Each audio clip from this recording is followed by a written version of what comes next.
Of course, these are just, the next few slides are just some pictures of why we do what we do, and that's to provide our kids with educational opportunities to chase their career pursuits. Shown in these next couple of slides are just some random pictures of random events throughout GISD. As I've said and will continue to always say, is that I am my kids' biggest cheerleader. And so at any given moment when I get a chance to celebrate the wonderful things that they're doing, I take full advantage of that opportunity. So just to kind of give you a summary, this process was actually started back in 2019, where we brought together a facility steering committee to really talk about our current facilities, as well as the future needs of GISD. During the first initial facility steering committee meetings, we talked about lots of different projects, and we actually moved forward with a bond proposal back in 2020. Well, of course, right when we proposed the bond, COVID hit. And at that time, of course, we realized that, individuals were impacted financially. People were losing jobs, hours were being cut. So we felt that at that particular moment was not the best time to go out for a bond. And so we met 5 times over the course of that year. And again, we counseled the bond. Although we counseled the bond, the needs of the district did not go away. In fact, some of the needs got worse. So we reconvened this past summer. We met 3 times to, again, begin that conversation or continue that conversation about what is the pressing needs of the district. And that was brought forth and will be brought forth in this particular bond proposal. So, as I mentioned, we met 5 times in the fall in 2019, 3 times in the summer of 2021 to talk about all of the items that you see listed on the screen. From the deficiencies in our existing facilities, grade alignment, our current and future enrollment, but also and most importantly, safety and security.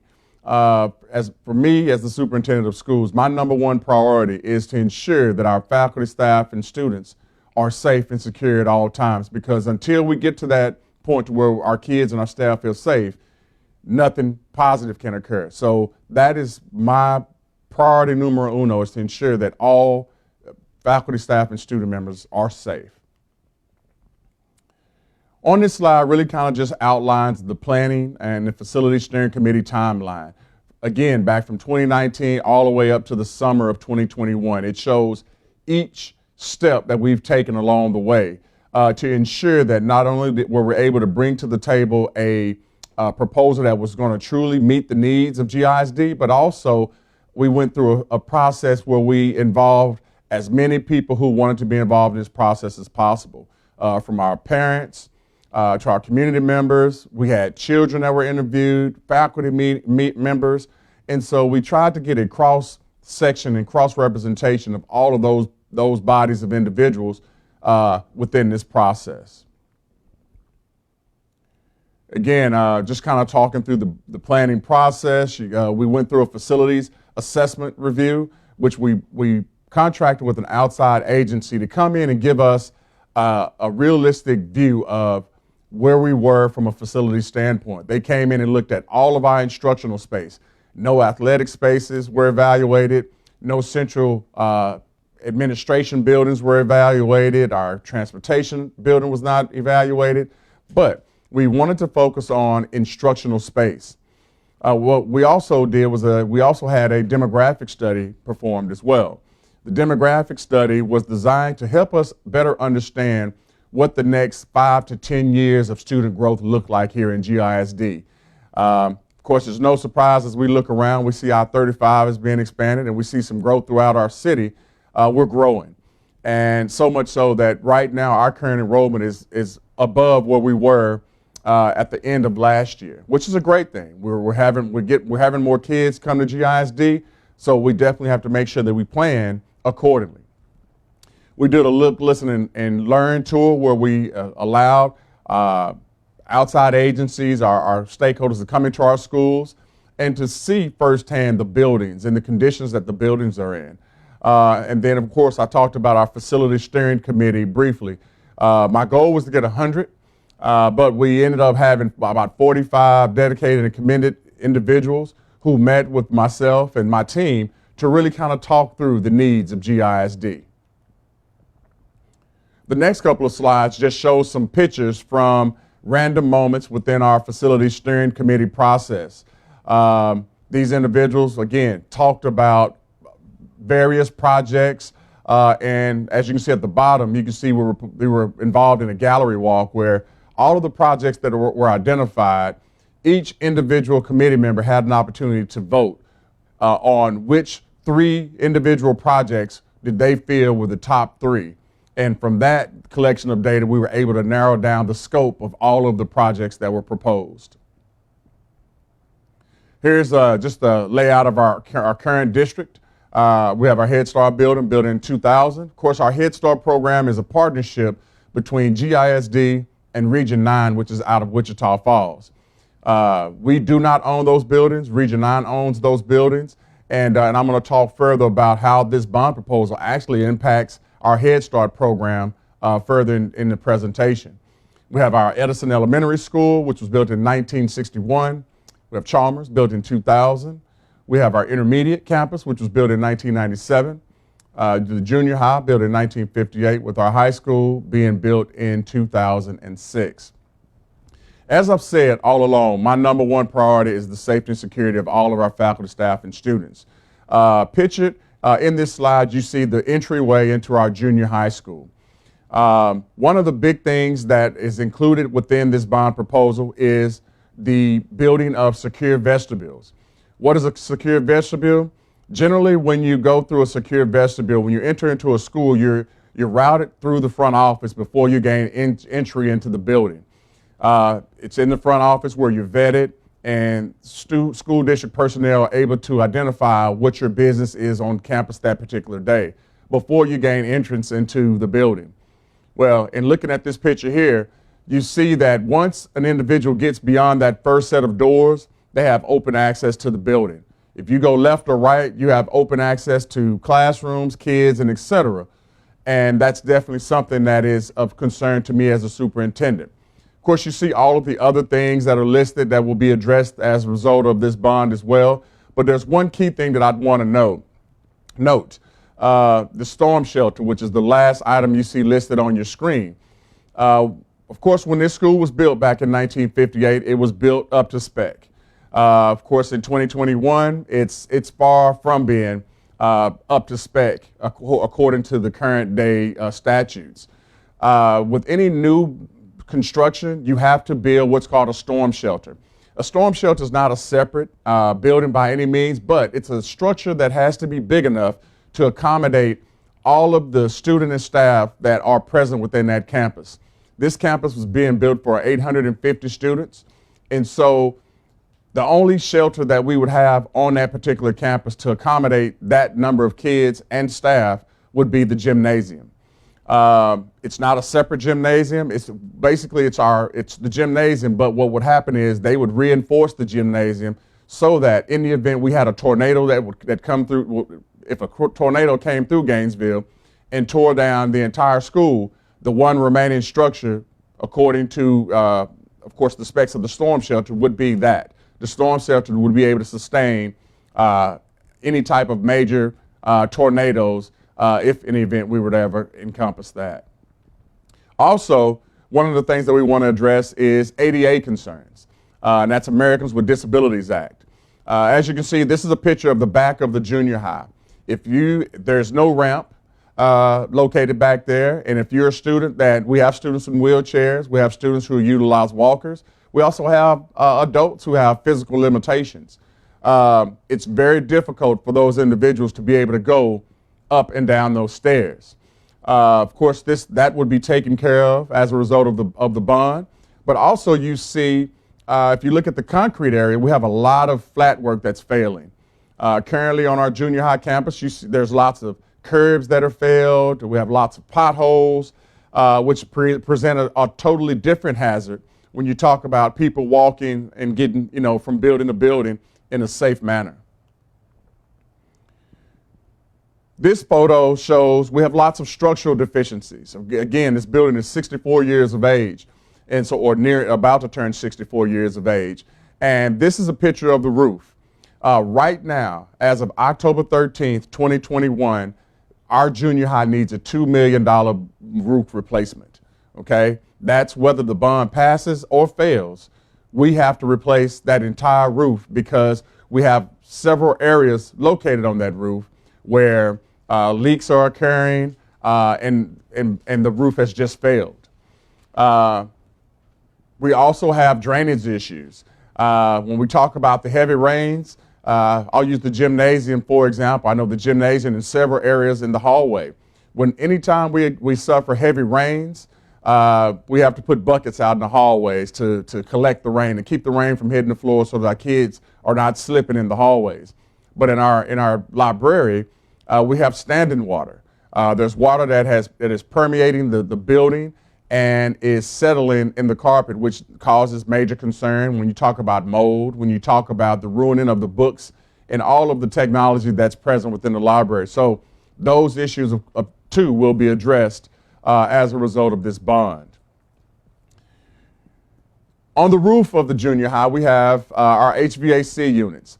Currently, we have 45 HVAC units on the junior high campus.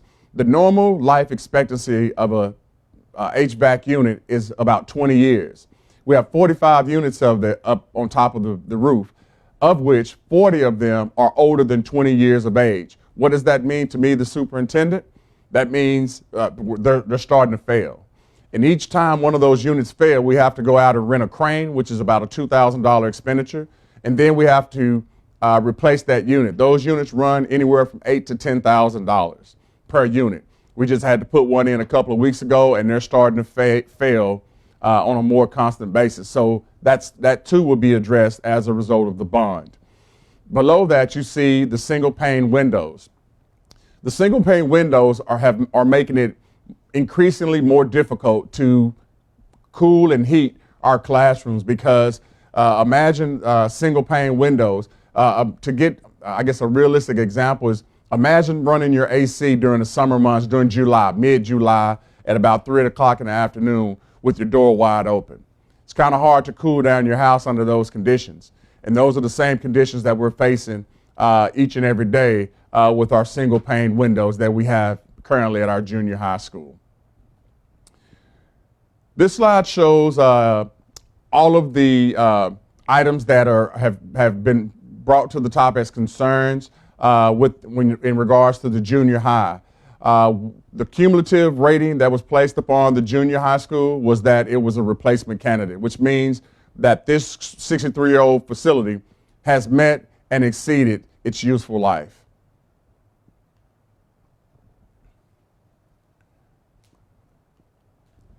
So now we're looking at the growth.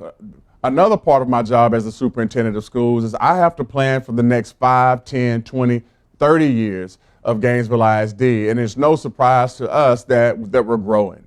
Of course, right now they're expanding I-35 with the estimated completion date of December 2024. And this is, again, going to provide more foot traffic and car traffic here within our city.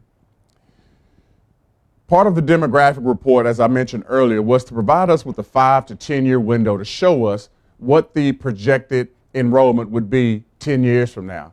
Now, keep in mind, when the demographic report was conducted, at that time there were building, land developments were slow moving in Gainesville. Well, since then, we've seen several that are up and running. I mean, they're moving dirt in Gainesville, but there's several that are lined up and preparing to move dirt here within the near future. This slide just shows our district border, and the red sections of this picture shows some of the current land developments, but also some of the future planned developments, which I'll go into a little greater detail now. All right, so we have Vintage Square. Vintage Square is one of our newer communities here in Gainesville that was very stagnant for the longest and then took off overnight. Vintage Square has here recently There are a couple more new frames that are being built, or a couple new homes, and I believe they still have room for about 10 homes, 10 to 12 homes in that particular community. There's 2 that are currently built as we speak. You have Liberty Lofts. As I did the research on Liberty Lofts, one of the things that was brought to my attention was when Liberty Lofts was built, the saying was that it would never fill up, that, that was a bad idea. Well, I'm here to tell you, Liberty Lofts right now is at 100% capacity and has a waiting list. Here are some other future subdivisions, as well as active subdivisions that are currently being developed here within our city. I will go on the record to say that through my research and having conversations with individuals that are associated with some of these developments, here in the next 5 to 10 years, we're expected to get between 1,100 to 1,500 new rooftops. That's not duplexes, that's not apartments. Those are single family dwellings over the next 5 to 10 years. That will be huge for us here in Gainesville. Another one of the developments that is currently moving dirt is Black Hills Farm. I drive through Black Hills Farms every week just to see how they're progressing on their building. And every week I go through there, there's a new frame that's being built. You have the Creek development. If you're headed down Radio Hill Road towards 82, that's the area just past the bus barn on the left-hand side. There are 120 homes that are planned on being built back within that area, that they're currently working through platting of that particular area as we speak. And then you have the big development. All of the land, you can see there's Chalmers Elementary School located on your screen. All of that land behind Chalmers Elementary School is planned on being developed. And that's with 850 future homes that are going to be, they're going to be cutting roads through there pretty soon so that they can then begin the process of platting and preparing to build those homes. So as I said, here over the next 5 to 10 years, we're scheduled to get between 1,100 to 1,500 new homes built here in Gainesville, Texas. So with the middle school proposal, this is a turnkey proposal, which everything is kind of an all-inclusive. Our FF&E, which is our furniture, fixtures, and equipment, those are all of the things that go into the school: the desks, the computers, the telephones, the TV monitors, cafeteria tables. All of the stuff that goes into a school is included within this proposal. Also, it's important to note that we also plan to increase technology. Of course, in a building that's 63, almost 64 years old and made of cinder block, those present great obstacles for us to overcome in the realm of technology. It really limits what you can do from technology inclusion within that building. So the increased technology is factored in. I spoke about the storm shelter currently, the library. Of course, we would look to expand the library because right now, even with 2 grade levels at the current junior high, our library is way too small to accommodate the students that we currently have on that particular campus. We'll also look to expand the cafeteria. That too is too small to accommodate the 450 kids that we currently have there, let alone the 850 students that we have planned on attending that school. And then we have other things that we're going to look to address because we're seeing our student interest in the area of fine arts grow. We're seeing our band numbers are increasing, our choir numbers are increasing, our theater numbers are increasing. So we definitely want to make sure that we're preparing and that we have adequate facilities to accommodate that student growth. Another important thing to note that, of course, our current junior high is grades 7 through 8. With the new proposal, we're looking at moving 6th grade back to the junior high school. And what that does for us is, as I mentioned earlier, our Head Start program is a partnership between Region 9 and Gainesville ISD. We do not own those buildings, and our kids right now are in 2 portable buildings. And with that comes limitations. We're only able to service 70 kids within the current buildings that we have. By moving the grade levels up, that's going to free up some space on our elementary campuses that now we can look to move Head Start to an elementary campus and not only provide them with a more secure learning environment, but we're also able to expand the program and get more kids exposed to academia at a much earlier age. The research says, the earlier you can get a kid into an educational environment, the greater they are, the greater chances they have at being successful academically as they move up and become older students within our system. So that would be a huge, huge item for us here in GISD, but also for our community. The question I get or have received as I've done the presentations were, is this a new school or is this a renovation? This is a brand new school, but that will be built on the current junior high site. It would have to be conducted in 2 phases. The first phase would be to build the classrooms, the classroom hall, the cafeteria, kitchen, competition gym, and the locker rooms. The classrooms, of course, if you know when you get beyond the middle school, when you get to the back of the junior high, there's an extreme decline. The classroom building would be built, it would be a 3-story building to accommodate that slope, but also to be able to mirror up with the building in front of it. That way, we now are able to have a 6th grade hallway, a 7th grade hallway, and an 8th grade hallway. The second phase would be to then turn the existing corridor, which is right there where our administrative suites are, the front hallway, turn that into our CTE wing. We currently offer a lot of CTE classes at the junior high, and these are classes that are aimed at helping kids get hands-on experience to career choices that they may want to pursue once they get to high school as well as post-high school. We're able to potentially expand that program. As I mentioned, the library would be expanded. You see the admin suite, SPED suite, as well as our fine arts building. One of the things that I mentioned earlier, one of my big priorities is the safety and security of our kids. Let me go back. If you look where the band, look up at the auditorium, you see currently the buildings do not connect. So any of our kids that participate in choir, theater, band, they have to exit the envelope of the building and then enter into the auditorium. Well, for me, that presents a huge threat, being that at any given moment, our kids, those doors have to remain open for our kids to get into the auditorium, but also to get back into the instructional space. And of course, the last thing we would want is for an outsider to wander into one of our buildings or have any type of interaction with our kids in that open space. With the proposal, it closes all of that off. And so now our kids can go from their classrooms all the way to the band hall without having to exit the envelope of the building. They're secure at all times, and we're able to keep them from the outside elements, i.e. rain, snow, extreme heat, etc. Our kids would then stay within the envelope of the building. We would also look to address parking.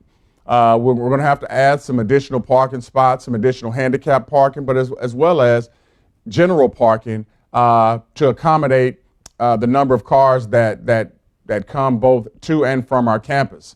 For you to see right there in the grassy area right in front of the auditorium, our auditorium is used by a lot of our community partners, and we definitely want to make sure that there's enough parking spaces to accommodate the large crowds that are at the auditorium.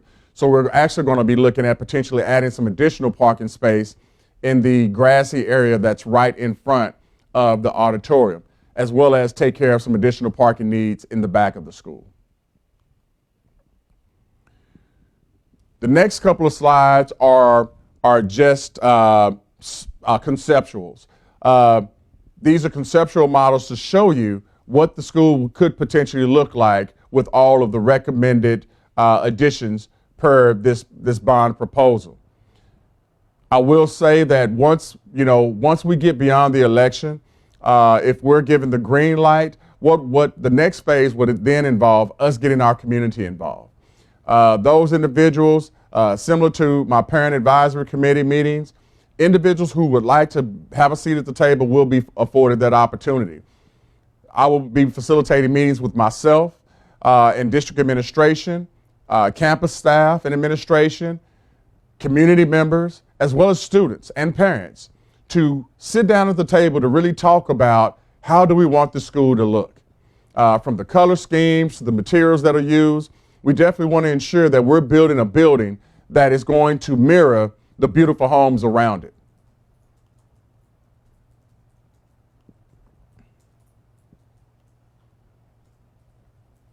And the bond project process basically just explained what I talked about. Of course, we've gone through the bond planning. We have the bond election coming up November the 2nd, and then post-bond is when the fund begins. That's when we get to come together as a collective team, as a collective unit, to really sit down and go through the design process to formulate what we want our school to look like.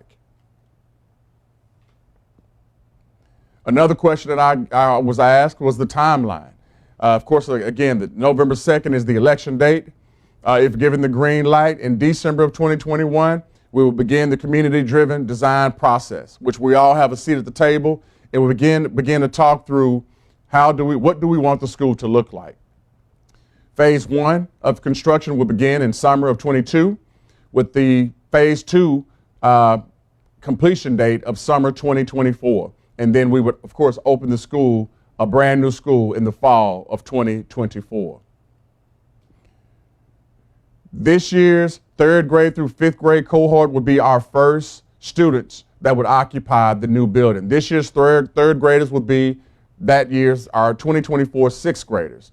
This year's 4th graders would be our 7th graders, and this year's 5th graders would be our 8th graders. Those students, this year's 3rd through 5th grade, would be the first cohort of students to go through that particular campus. So now we move on to tax information. Of course, everyone wants to know and understand the bottom line. How does this impact me?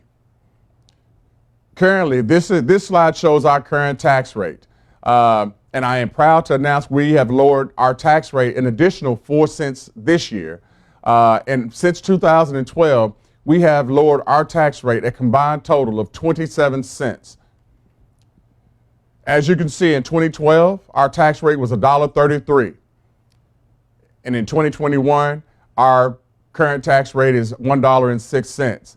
There is no other taxing entity that can say that they've lowered taxpayers the tax rate by 27 cents over the last 9 years. And this has been huge here for us here in GISD.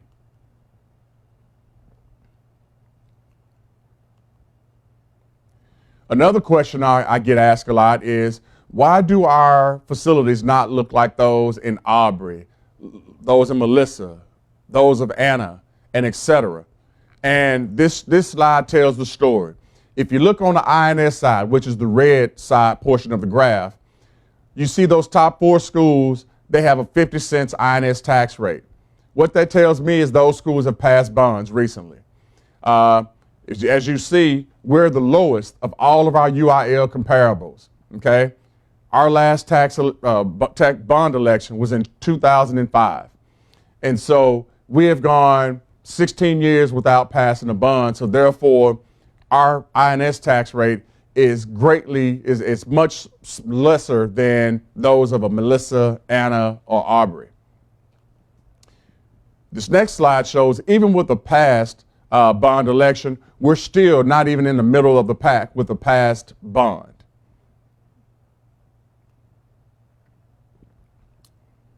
This slide just shows that the INS tax rate increase would be a 27 cent, almost 28 cents increase. And if you, the community members, want to know how this impacts you directly, if you go to our GISD webpage, if you look up in the top right-hand section of our home webpage, you'll see GISD Bond 2021.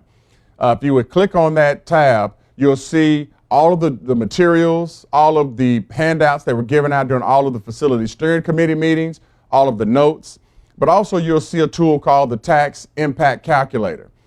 It's this tool that you can use to show you exactly what the tax impact would be upon you. You would go in, type in the value of your home. Hopefully everyone is taking advantage of the homestead exemption of $25,000. And then it shows you exactly what your tax impact would be. In this example, you see a home valued at $100,000 with the homestead exemption of $25,000. And that monthly tax impact would be $17.34 to that particular individual. Voting information, of course, voting, early voting to register to vote has already passed. That passed on October the 4th. Our early voting is October the 18th through the 29th, which that begins next week, with the election day being on November the 2nd. As I've said, I wanted this process to be as transparent as possible. I've had some of our stakeholders even email me questions, and I've quickly responded to those questions to provide those individuals with the answers that they were seeking. But again, if you go to our GISD webpage, these are some of the things that you can find on that particular webpage. You see the demographic report. We have our facilities assessment. There's a financial analysis that's part of that as well, the tax impact calculator, and again, all of the notes that were passed out and distributed during those facilities steering committee meetings.